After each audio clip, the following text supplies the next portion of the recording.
usuku umhla ka-26 uNkulunkulu esihlangene ngaye inkosi uThimbo lenkosazana izoshintsha ibhaji ngomsombuluko mhla ka-28 kwakuyisabatha mhla ka-26 kwakuphezulu inkonzo angisamkhumbulo wesibili umkhumbulo wokuqala kwakumvangela uNdimande waseJozini owayephethe inkonzo ngalolu sabatha. Insizwa yakwaSokhela yayisiba nenhlanhla yathi hlezi nje kanje njengoba sihlezi phambi kaNkulunkulu. Inkosi ke yayisendlini kuleyo mihla nakulezo zinsuku nangaleso sikhathi Nkosi uThimbo lenkosazana. Ngoba siyaphila kuleso sikhathi lapha khona besibona itafula nesihlalo kuphela. Kodwa Nkosi nyazwezulu sibonga into eyodwa kuwe awukaze uliqede ithembe enhlizweni zethu. Amen. Yathi lensizwa kuhleziwe nje kanje inkonzo isha yayisibona kuqhamuka inkosi uThimbo lenkosazana ngaphakathi yeza kuyo yayisifika ithi wena lensizwa yakwaSokhela yathi wena ngami ngazi umuntu uShembe mayezohambela umuntu akamhambeli umuntu ebusuku umuntu umelele mayelele noma ikuphi. Ithi inkosi kulensizwa wena namhlanje ungalali noma ikuphi ngoba ngizofika kuwe. Ungalali noma ikuphi namhlanje ngoba ngizofika kuwe ebusuku mawusulele. Uyabona ke umuntu okuleli bandla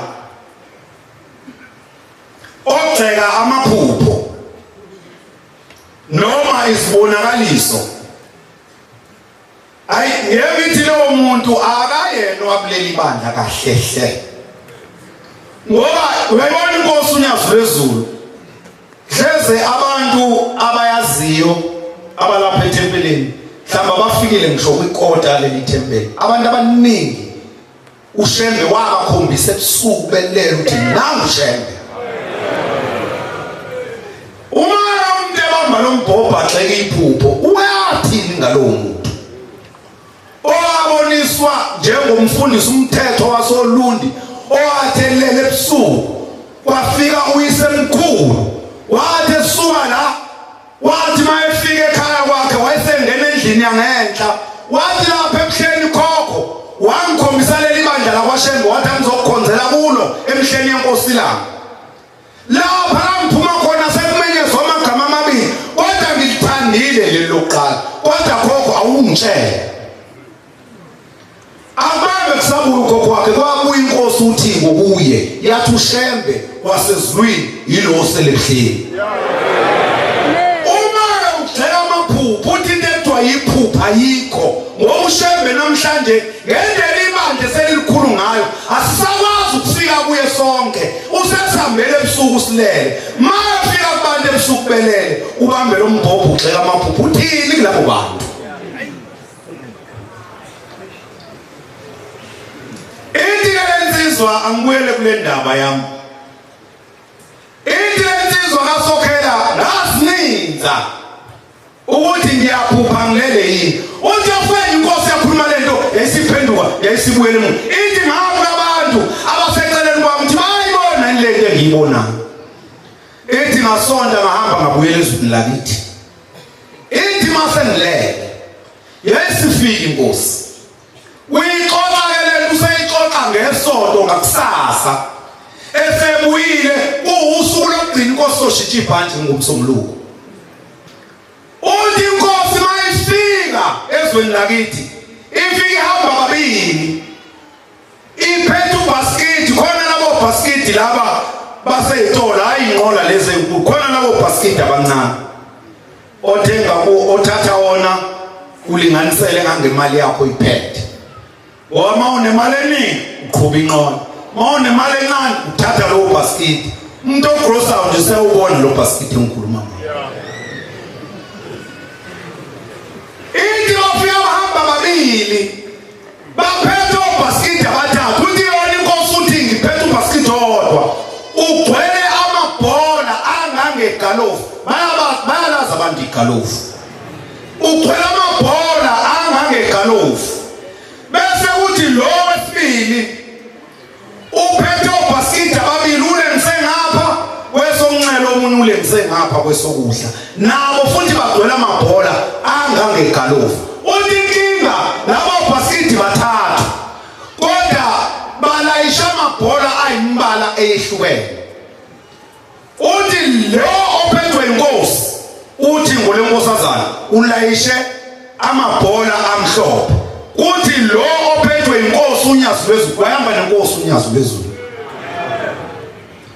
Sizokwenza ubufakazi inkosi ngawe ukuthi inkosi sikubonile thina nyazi lwezulu ukuthi uvele ezulwini futhi nalabo abangakuthandi. Laba abangakuthandi asibathandazeli ukuthi bakuthande. Ngoba inkosi umuntu okuthandayo uthando lokuthanda wena uluphiwa nguwe. Asiwazi inkosi ukukhulekela abantu abangakufuni. Sithi ayiguquki inhliziyo zabo zikuthande bengakufuni ngoba inkosi nguwe owabancisha uthando lokwabakuthanda. Wawazi ukuthi abakufika kwesokunene kule ngoma enkulu ekade ngihlabelela ngayo. Ithi lensizwa yayihamba inkosi ithi ngiyaphuthuma ngizekwa. Ithi wafathatha ibhola wayeseyinika wathi leli bhola uliphathe kahle. Uthi kodwa senze nje ungasali ngiphelezele ngoba ngifuna ukukhuphuka lapha ngishone ngale. Uthi ngalesikhathi sesihamba sobathathu uthi ngase ngiyibuza inkosi uthi inkosi ubani lo uhamba naye? Akashongo ukuthi umntanami, akashongo ukuthi indodana yami. Wathi lo engihamba naye mdala kakhulu, inkosi yezulu nomhlaba, nami ngadalwa nguye. Ithi bahamba wesebuza inkosi leli bhola onginika lona elimhlophe lisho ukuthini?